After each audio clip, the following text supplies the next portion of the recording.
پہلے دو بند آج ہم کریں گے اس کلپ میں، وہی جس کا میں نے ذکر کیا. یہ پرولوگ ہے پوری نظم کا، اٹس انٹروڈکشن، مقدمہ ہے کہ اقبال شکوہ کر رہا ہے. کس سے کر رہا ہے اور کیوں کر رہا ہے؟ کیوں زیاں کار بنوں سود فراموش رہوں.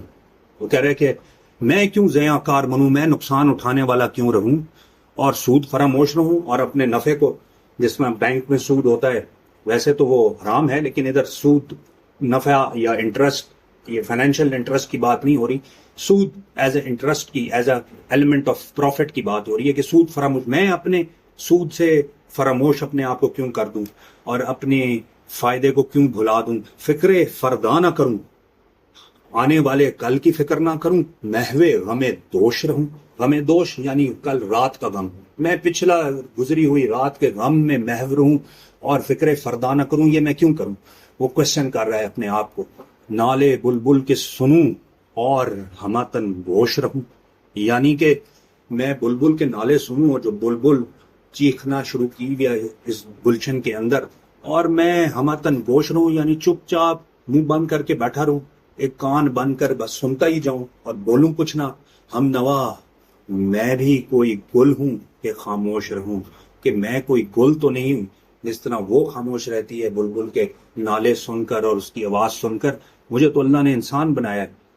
اب وہ آگے بات کرے گا. جرت آموز میری تاب سخن ہے مجھ کو، یعنی میری جو جرت پہ آمادہ کرتی ہے چیز، وہ یہ تاب سخن ہے، مجھے بولنے کی کریج ہے، بولنے کی کیپیسٹی ہے جو اللہ سبحانہ و تعالیٰ ہی نے مجھ کو دی ہے. اور پھر آگے کہتا ہے کہ شکوہ اللہ سے خاکم بدن ہے مجھ کو، کہ میرے منہ میں خاک، میں اللہ سے شکوہ کرنے لگا ہوں. تو اللہ سبحانہ و تعالیٰ قرآن میں کہتا ہے بسم اللہ الرحمن الرحیم، الرحمن علم القرآن خلق الانسان علمہ البیان. اللہ نے تین چیزیں اپنی بنوائی ہیں کہ الرحمن کون ہے؟ وہ جس نے قرآن کی تعلیم دی، انسان کو تخلیق کیا اور اس کو بولنے کا طریقہ سکھا، علمہ البیان، اس کو سکھایا بیان کرنے کا طریقہ. تو اقبال اسی بیان کے طریقے کو اپنا سینٹر آف اٹریکشن بنا کے کہہ رہا ہے کہ جب مجھے اللہ سبحانہ و تعالیٰ نے یہ طاقت دی ہے تو میں پھر خاموش کیوں رہوں، کیوں نہ اپنا شکوہ اپنی زبان پہ لے آؤں. دو کہ میں ایک بہت بڑی کام کرنے لگا ہوں، اللہ سے ہی شکوہ کرنے لگا ہوں. لیکن اب یہ وقت کیوں مجھ پر آیا ہے وہ اگلے بانگ میں سمجھ آئے گا. ہے بجا شیوائے تسلیم میں مشہور ہیں ہم. اب یہ شیوائے تسلیم کیا ہے؟ تسلیم و رضا کا کانسیپٹ کیا ہے؟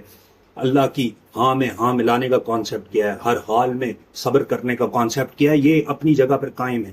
لیکن وہ کہتا ہے کہ ہاں ہے بجا شیوائے تسلیم میں مشہور ہیں ہم، کہ ہم شیوائے تسلیم میں مشہور ہیں، قصہ درد سناتے ہیں کہ مجبور ہیں ہم. کہ اب ہماری مجبوری اس لیول پہ آ گئی اللہ سبحانہ و تعالیٰ کہ قصہ درد سنانا ہی پڑے گا، اپنی تکلیف بیان کرنی ہی پڑے گی. ساز خاموش ہیں فریاد سے معمور ہیں ہم. ہمارے ساز خاموش ہیں، یعنی جو ہمارا رباب ہے یا گٹار ہے یا ستار ہے، اس کے اندر ہمارے جو سانگ ہے وہ اندر دب کے رہ چکا ہوا ہے، ہمارے ساز خاموش ہوئے میں ہیں. اور جس کو آخر میں اقبال آخری اسی میں شکوہ کے آخر میں جب ہم پڑھیں گے وہ کہتا ہے کہ جی نغمے بیتاب ہیں تاروں سے نکلنے کے لیے، تور مستر ہے اسی آگ میں جلنے کے لیے. یا جس کو کہتا ہے کہ مستراب باغ کے ہر غنچے میں ہے بوئے نیاز، تو ذرا چھیڑ تو دے تشنائے مضراب ہے ساز. کہ چھیڑ تو صحیح اللہ سبحانہ و تعالیٰ اس اسٹرنگ کو، ذرا جس طرح ایک پلک کرتا ہے ایک میوزیشین گٹار کی اسٹرنگ کو، تو اس کے اندر سے ٹنگ کی وائبریشن آتی ہے اور اسی وائبریشنز کو وہ یوز کرتا ہوا ایک میوزک بناتا ہے. تو اللہ سبحانہ و تعالیٰ ہمارے یہ ساز خاموش ہوئے میں ہیں، اس کو ذرا ہاتھ تو لگا، اسٹرنگ کو ذرا پلک تو کر. نالا آتا ہے اگر لب پہ تو معذور ہیں ہم. کہتا ہے کہ اب ہمارے لبوں پہ نالا آ گیا ہے، یہ جرت ہم نے کر دی ہے کہ شکوہ کرنے لگے ہیں تیرے سے، تیرے سامنے، تو اس کے لیے ہم مجبور ہیں. اے خدا شکوائے ارباب وفا بھی سن لے، خوگرے حمد سے تھوڑا سا گلا بھی سن لے. وہ اب وہ ایکسپلین کر رہا ہے کہ میں کرنے کیا لگا ہوں. کہ اے اللہ سبحانہ و تعالیٰ جو یہ ارباب وفا ہیں، جس طرح ارباب سخن ہوتے ہیں شعراء کو کہتے ہیں، تو ارباب وفا یہ جو تیرے لوگ ہیں جو تیرے ساتھ وفا کرتے ہیں، ان سے اب تھوڑا سا شکوہ بھی سن لے. اور جو خوگر حمد ہیں جو تیری ہر وقت حمد کرتے رہتے ہیں، ان سے اب تھوڑا سا گلا بھی سن لے. تو اللہ سبحانہ و تعالیٰ سے اقبال ڈائریکٹلی مخاطب ہے اس میں امپورٹنٹ بات یہ ہے کہ اس نظم کے بعد اقبال پر بہت سے فتوے لگے، بہت سے اعتراض اٹھے کہ یہ اقبال نے ریڈ لائن کراس کی ہے، لیکن آپ کو اس پوری نظم میں کہیں بھی نہیں لگے گا کہ اقبال نے وہ ایک تعظیم کا اور ایک کہ اس نے اللہ سے شکوہ کیا ہے، اور ڈائریکٹلی کبھی ایسا ادب میں، اردو ادب میں کبھی اس طرح کا کوئی پریسیڈنس موجود نہیں تھا، لیکن ہمیں پھر بھی یہ پتہ چلے گا کہ ان شکوے کے اندر بھی جو ڈیپر میننگز ہیں وہ کتنے ڈیپ ہیں، اور اس کے اندر سے بھی شکوہ سے پھر جو جواب شکوہ نکلے گا، اور ہمارے دل کے اندر شکوہ کرتے ہوئے بھی اندازہ ہو جائے گا کہ ہم خود کتنے پانی میں ہیں، کیا ہمارا یہ شکوہ جائز ہے یا نہیں۔